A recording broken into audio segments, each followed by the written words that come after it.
पर आ गया और जमीन पर दिखाई दे रही इंसान वाली परछाई भी पल भर में गायब हो गई। जैसे अभी अभी जो कुछ हुआ वह सिर्फ मेरा भ्रम था। मोती मासूम बनकर मेरी तरफ देखने लगा। उसने हल्का सा सिर टेढ़ा किया, मानो पूछ रहा हो क्या हुआ। मैं डर से कांपते हुए बोली, अगर तू सच में कोई रहस्यमयी ताकत बन गया है तो प्लीज मुझे नुकसान मत पहुंचाना। मैंने हमेशा तेरा साथ दिया है। फिर जल्दी से जोड़ दिया, और मेरे दादाजी दादी को भी कभी नुकसान मत पहुंचाना। इतना कहकर मैं भागती हुई कमरे में पहुंची और सीधे रजाई के अंदर घुस गई। मेरी आहट से दादी की नींद खुल गई। उन्होंने मुझे गले लगा लिया। मेरे हाथ पैर छूते ही बोली, अरे तेरा शरीर इतना ठंडा क्यों है। मैं घबरा कर झूठ बोल बैठी। वो बाहर बाथरूम गई थी। दादी ने ज्यादा सवाल नहीं किए। उन्होंने मुझे रजाई में अच्छी तरह लपेट दिया और बोली, अब चुपचाप सो जा, नहीं तो सर्दी लग जाएगी। अगली सुबह दादी ने मुझे मोती को खाना खिलाने के लिए कहा, लेकिन पिछली रात का वो डरावना नजारा याद आते ही मेरे पैर कांपने लगे। दादी ने हैरानी से पूछा, अरे रोज तो तू सबसे पहले इसे खाना खिलाने भागती थी, आज क्या हो गया। मैं बहुत देर तक कोई जवाब नहीं दे पाई। आखिर हिम्मत जुटाई और सोचा दिन का उजाला है, अब ये क्या ही करेगा। मैं खाना लेकर बाड़े की तरफ बढ़ गई। मोती वहीं आराम से लेटा हुआ था। जैसे ही उसने मुझे देखा वह तुरंत उठ खड़ा हुआ। मैंने सुअर का खाना जमीन पर रखा और डर के मारे उसे अपने पैर से थोड़ा दूर सरका दिया। मैंने धीरे से कहा, मोती खाना खा ले। वह आराम से मेरी तरफ आया। पहले उसने अपनी नाक से खाने को सूंघा, फिर बड़े मजे से खाना खाने लगा। मैं थोड़ी दूरी पर खड़ी उसे लगातार देख रही थी। शायद उसे मेरे देखने का एहसास हो गया था। उसने अचानक खाना खाना बंद किया और मेरी तरफ देखा। हमारी नजरें मिलते ही वह अपनी पूंछ इतनी तेजी से हिलाने लगा कि जैसे कोई पालतू कुत्ता अपने मालिक को देखकर खुश हो गया हो। उसका पूरा शरीर खुशी से हिल रहा था, लेकिन पता नहीं क्यों उसे देखकर मेरे मन में अजीब सा डर बैठ गया। तभी घर के अंदर से दादी की आवाज आई, आर्या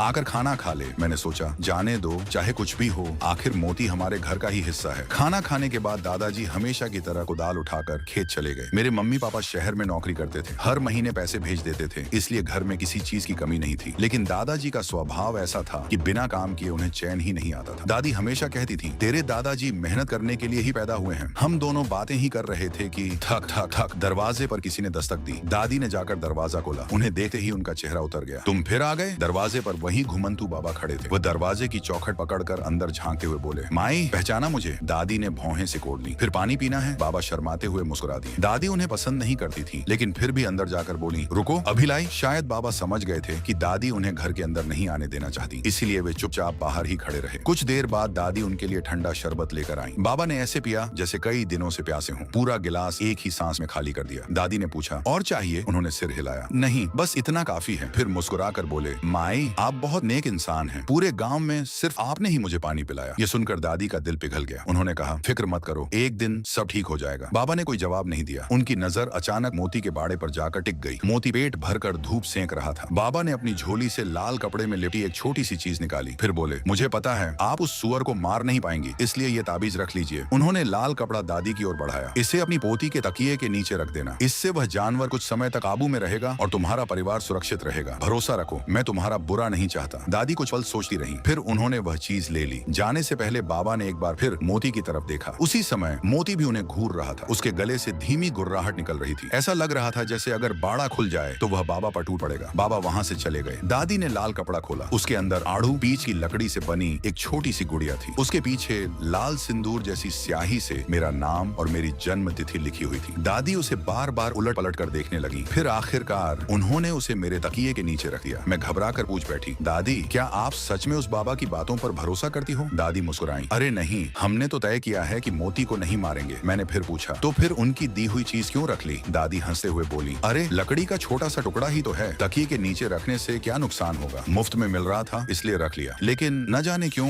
मुझे उस बाबा पर बिल्कुल भरोसा नहीं हो रहा था। जब भी उन्हें देखती मेरे मन में अजीब सी बेचैनी होने लगी। मैंने धीरे से कहा, अगर वो बाबा ही बुरे इंसान हुए तो। मेरी बात सुनकर दादी हंस पड़ी, अरे पगली, अगर उसे हमें नुकसान पहुंचाना होता तो क्या मैं उसे अपने हाथों से पानी पिलाती। मैंने सिर झुका लिया। पता नहीं, लेकिन मेरा मन उन्हें देखकर घबरा जाता है। दादी ने मेरे सिर पर प्यार से हाथ फेरा। चल अब दोपहर होने वाली है, तेरे दादाजी भी खेत से आने वाले होंगे, मुझे खाना बनाना है। इतना कहकर दादी रसोई में चली गई। धीरे धीरे शाम हो गई। खाना भी तैयार हो गया, लेकिन दादाजी अभी तक घर नहीं लौटे थे। दादी बेचैन होकर बार बार दरवाजे की तरफ देख रही थी। वह बड़बड़ाई, आज इतनी देर क्यों हो गई। वह उन्हें ढूंढने बाहर निकलने ही वाली थी कि तभी गांव के दो युवक राहुल और अमन दादाजी को सहारा देकर घर लेकर आए। दादाजी की हालत बहुत खराब थी। वह लंगड़ाते हुए चल रहे थे। उनके मुंह से दर्द की कराह निकल रही थी। दादी घबरा कर दौड़ी। अरे ये क्या हो गया इन्हें। उन्होंने तुरंत दादाजी को संभाला और उनके शरीर पर लगी चोटें देखने लगी। राहुल और अमन हमारे ही गांव के थे। दादी ने घबरा कर पूछा, राहुल आखिर हुआ क्या। राहुल ने हैरानी से सिर हिलाया, हमें भी भी कुछ समझ नहीं आया चाची। जब हम खेत की तरफ पहुंचे तब चाचा जी जमीन पर गिरे हुए थे। उनके पूरे शरीर पर मिट्टी लगी हुई थी और कपड़े भी फटे हुए थे। दादी ने जैसे ही उनकी पैंट ऊपर की, उनकी पिंडली पर एक गहरा जख्म देकर उनके होश उड़ गए। घाव इतना गहरा था कि अंदर तक मांस दिखाई दे रहा था। दादी घबरा कर बोली, ये कैसे हुआ? तुम छत पर क्यों चढ़े थे? दादाजी दर्द से कराहते हुए बोले, छत की कुछ टाइलें ढीली हो गई थी, उन्हें ठीक करने ऊपर गया था, लेकिन अचानक ऐसा लगा जैसे किसी ने पीछे से जोर से धक्का दे दिया। फिर उन्होंने गुस्से में दांत भींच ली। जिसने भी मुझे धक्का दिया है, अगर हाथ लग गया तो छोड़ूंगा नहीं। दादी हैरान रह गई। ऐसा कैसे हो सकता है? कौन तुम्हें धक्का देगा? राहुल धीरे से दादी को एक तरफ ले गया और फुसफुसाकर बोला, चाची, मुझे तो लगता है चाचा जी का पैर फिसल गया होगा। अपनी गलती मानने में उन्हें शर्म आ रही होगी। दादी ने भी यही सोचकर बात वहीं खत्म कर दी। दादाजी पूरी जिंदगी अपनी इज्जत और जिद के लिए जाने जाते थे। उसी समय चारपाई पर लेटे दादाजी ने उनकी तरफ देखा और बोले, तुम दोनों वहाँ क्या खुसुर फुसुर कर रहे हो? राहुल घबरा गया। वो जल्दी से बोला, चाचा जी, मेरा कहना है कि आपको कस्बे के अस्पताल चलना चाहिए। इतना गहरा घाव है, कहीं इन्फेक्शन ना हो जाए। मैं अपनी गाड़ी लेकर चलता हूँ। दादाजी ने तुरंत मना कर दिया, जरूरत नहीं, घर में जड़ी बूटी है, 2 दिन में ठीक हो जाऊंगा। लेकिन दादी नहीं मानी। नहीं, इतना बड़ा घाव मजाक नहीं है। राहुल सही कह रहा है, डॉक्टर को दिखाना ही पड़ेगा। दादाजी चुप हो गए। राहुल बोला, चाचा जी, इसमें शर्म की क्या बात है? आपने हमेशा हमारी मदद की है, अब हमारी बारी है। इतना कहकर राहुल और अमन चले गए। करीब आधे घंटे बाद राहुल अपनी पुरानी डीजल वाली 3 पहिया गाड़ी लेकर वापस आया। सबने मिलकर दादाजी को गाड़ी में लिटाया। दादी ने जल्दी से 2 डिब्बों में खाना पैक करके राहुल को दिया। रास्ते में भूख लगे तो खा लेना। राहुल ने मुस्कुराकर सिर हिलाया। गाड़ी धीरे धीरे गांव से बाहर निकल गई। दादी काफी देर तक उसे जाते हुए देखती रही, फिर गहरी सांस लेकर बोली, हे भगवान, ये हमारे साथ क्या हो रहा है? इतना कहकर वो चुपचाप घर के अंदर चली गई। उस रात मैं हमेशा की तरह दादी के साथ सो रही थी। आधी रात अचानक धड़ाम धड़ाम घर का मुख्य दरवाजा किसी ने पूरी ताकत से पीटना शुरू कर दिया। ऐसा लग रहा था जैसे कोई इंसान हाथ से नहीं बल्कि पूरे शरीर से दरवाजे को टक्कर मार रहा हो। आवाज इतनी भारी थी कि दादी की भी नींद खुल गई। मैं उन्हींदी आवाज में बोली, दादी, ये कैसी आवाज है? दादी ने तुरंत मेरा मुंह अपने हाथ से ढक दिया। वो डर के मारे दरवाजे की तरफ देख रही थी।